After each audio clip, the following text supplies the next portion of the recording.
People we fall in love with often seem like they complete us, and in a way they do, but not always in the way we expect. So, according to Jungian psychology, attraction isn't just about shared interests or physical compatibility.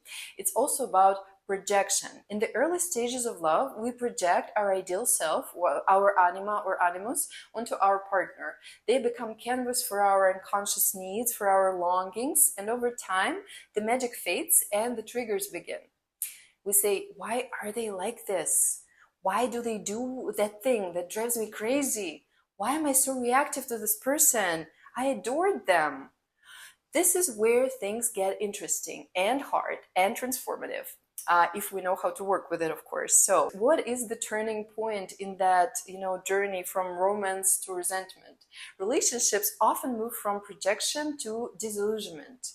What was once adorable becomes super annoying. What we admired begins to irritate. And if we don't understand what's really going on, we may think we've chosen the wrong person or they've changed. But the truth is that this projection is fading and the shadow is rising. And this is the moment many couples reach this fork in the road. So one path leads to blaming, withdrawal, criticism, and rupture. The other leads to depth, insight, and transformation. So to choose the second path, we must understand the shadow.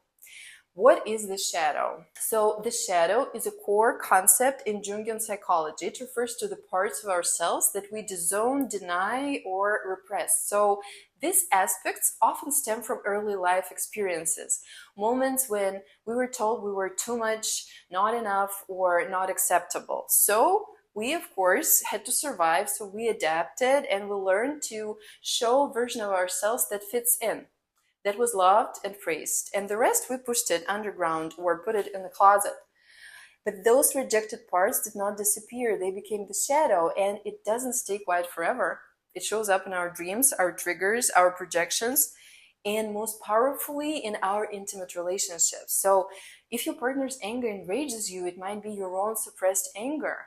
If their vulnerability makes you cringe, maybe you learn to bury your own. So if their ambition intimidates you, maybe you denied your desire for success. So we do not fall in love with random people. We fall in love with those whose light dazzles us and whose shadow disturbs us. So I believe that shadows in couples are complementary. Like one person is emotionally expressive, the other shut down. One is spontaneous, the other rigid. One seeks closeness, the other seeks distance. So these dynamics create friction, but they're also an opportunity because each partner is in a way like holding a mirror to the other's unconscious mind. And this mirror, it's painful, but it's precisely what your soul is looking for, to grow. So if both partners are willing to look into the mirror rather than smashing it, something profound and deep and good can happen. Before we discuss how to work with it a little bit more, some patterns: the controller and the chaotic. One partner micromanages everything, the other is disorganized and irresponsible. Both are denying parts of themselves, control versus freedom. Then the pleaser and the withdrawer. One overfunctions, appeases, rescues, the other avoids, escapes. So the pleaser hides rage, the withdrawer hides fear. Performer and the critic. One seeks validation through achievement, the other points out flaws or keeps it real. Both may be trapped in deep insecurities.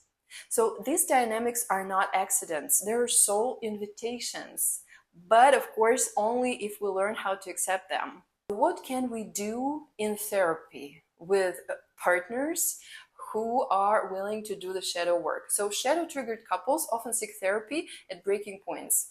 So what we do in therapy, we need to normalize the struggle, because triggers, of course, are not signs of failure. They're invitations to integrate your psyche. We name the shadow to understand what is triggering them and where is it coming from. And then we explain that suppressed emotions must be felt or released. And we practice ownership. We learn to say, this is mine, instead of you made me feel this way. We're writing new narratives where we're whole, right? So what can couples do on their own? Outside therapy, couples can take steps to deepen their connection and reduce shadow-driven conflict. So first of all, you need to pause and reflect.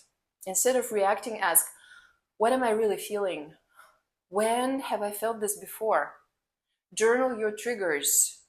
Write about the moments your partner annoyed you and ask, is this trait something I suppress in myself? You both can do it actually to calm down during conflict. So then share with curiosity, avoid criticism. Use I feel instead of you always. Avoid words always, never. So you can say, when you do this, I feel la la la, and I wonder if it's connected to something in me. How do you think? So celebrate opposites and try to find humor. It's our best defense mechanism. Remember, you're not meant to be carbon copies of each other. So laugh together and seek resources together. Read, listen, watch content or shadow work, relational growth. Grow together. This is so much fun, actually, when you start restructuring your conflict and seeing what you both mirror in each other. So, here's a simple framework couples can follow together: awareness, exploration, dialogue, repatterning, integration. Spot the trigger, ask what's being mirrored, communicate from vulnerability, practice new ways of being, welcome the shadow as a teacher. This work, of course, doesn't guarantee a perfect relationship, but it at least opens the door to mature love that includes the messy and the calm, that makes you whole and makes you love each other as complex beings. Because, of course, relationships are for conscious evolution. If your partner annoys you, irritates you, or drives you crazy, pause. Ask not just what's wrong with them, but what are they showing me about myself? It doesn't mean staying in toxic or abusive dynamics. It means seeing the mirror for what it is, an invitation to reclaim the parts of yourself that you lost. And then love becomes deeper, richer, more authentic. Not because it's free of conflict, but because it embraces um, being human. And when two people are brave enough to do this together, they become mirrors, not just of each other's shadows, but of each other's wholeness. Let me know if you've done this shadow work with your partner or if you want to do it. Comment and I'll reply. Maybe we'll come up with some ideas together. Have a wonderful day.